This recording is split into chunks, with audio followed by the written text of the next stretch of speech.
Imagine this. It's a Sunday morning, sun is shining, birds are singing.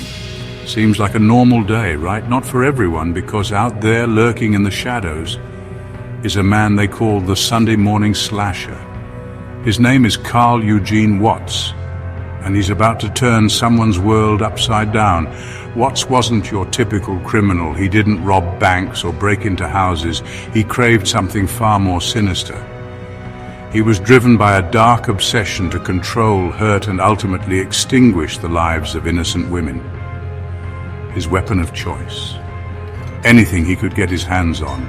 Knives, screwdrivers, even his bare hands. For years, he terrorized communities across Michigan and Texas, leaving behind a trail of devastation and heartache. His victims, mostly women, often strangers. Their families were left with nothing but unanswered questions and a pain that felt like it would never end. This is the story of Carl Eugene Watts, one of America's most prolific serial killers, and the chilling legacy he left behind.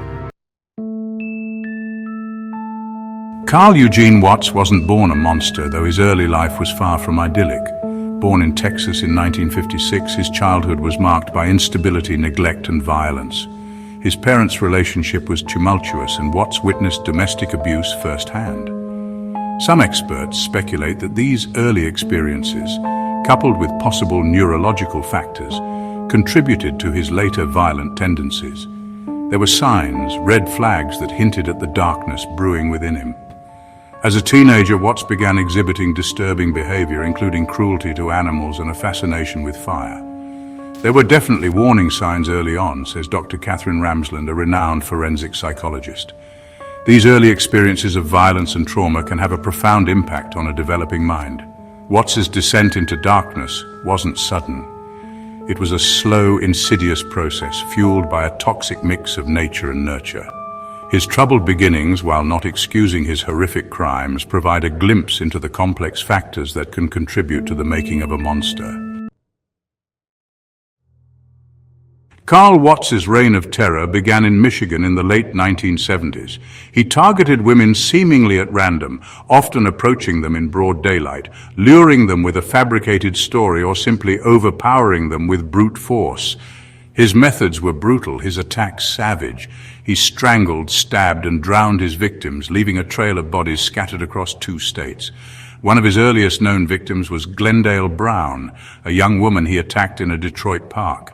She managed to escape his clutches and later testified against him. Her harrowing account provided a chilling glimpse into Watts's modus operandi. He just came out of nowhere, Brown recalled, her voice trembling. He had this look in his eyes, this blankness, like he wasn't even human. Watts's crimes weren't motivated by robbery or any other apparent gain. He seemed driven by a purely sadistic need to inflict pain and terror. His attacks were often marked by extreme violence, suggesting a deep-seated rage and hatred towards women. Despite the increasing body count and growing panic, Carl Watts remained frustratingly elusive. He was a phantom, drifting from town to town, leaving chaos and heartbreak in his wake.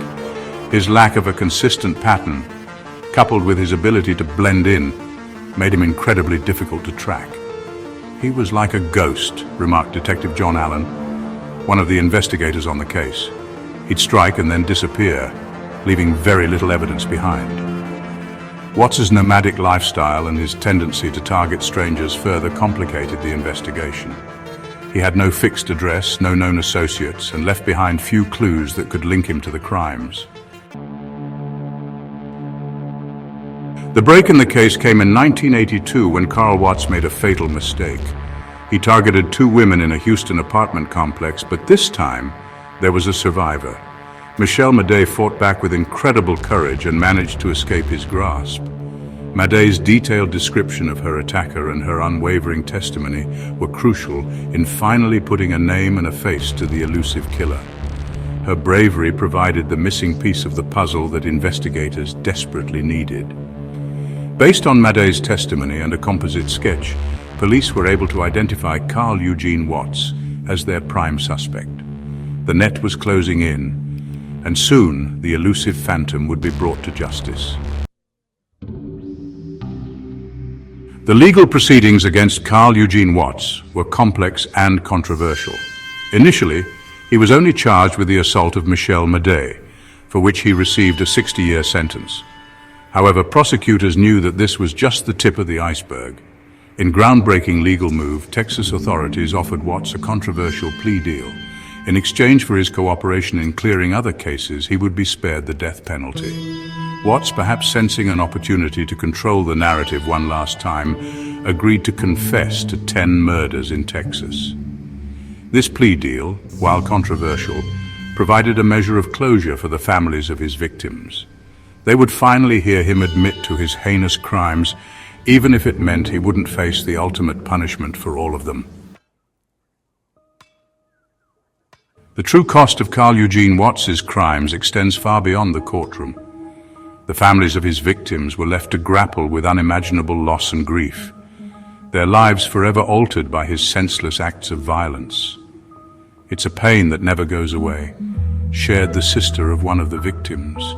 It's a wound that stays with you, a constant reminder of what we lost. Many of the families felt cheated by the plea deal, believing that Watts deserved a harsher punishment. However, others found solace in knowing that he would spend the rest of his days behind bars, unable to harm another soul. Even decades later, the name Carl Eugene Watts still sends chills down the spines of those who remember his reign of terror. His crimes left an indelible mark on the communities he terrorized, a haunting reminder of the darkness that can lurk beneath the surface of everyday life. His case also highlighted the challenges law enforcement faces in catching criminals who operate across state lines. It exposed the limitations of the criminal justice system and sparked debate about how to better track and apprehend serial predators. Though Carl Eugene Watts is gone, his story serves as a stark reminder of the importance of memory and vigilance. We remember his victims not just by name, but by acknowledging the devastating impact of his crimes on their families and communities. We must remain vigilant in our efforts to prevent such tragedies from happening again. By supporting law enforcement, advocating for victims' rights, and fostering a culture of awareness and prevention, we can honor the memory of those lost and work towards a safer future. The story of Carl Eugene Watts is a chilling reminder that monsters do exist, but it is also a testament to the resilience of the human spirit and our capacity for hope and healing in the face of unimaginable darkness.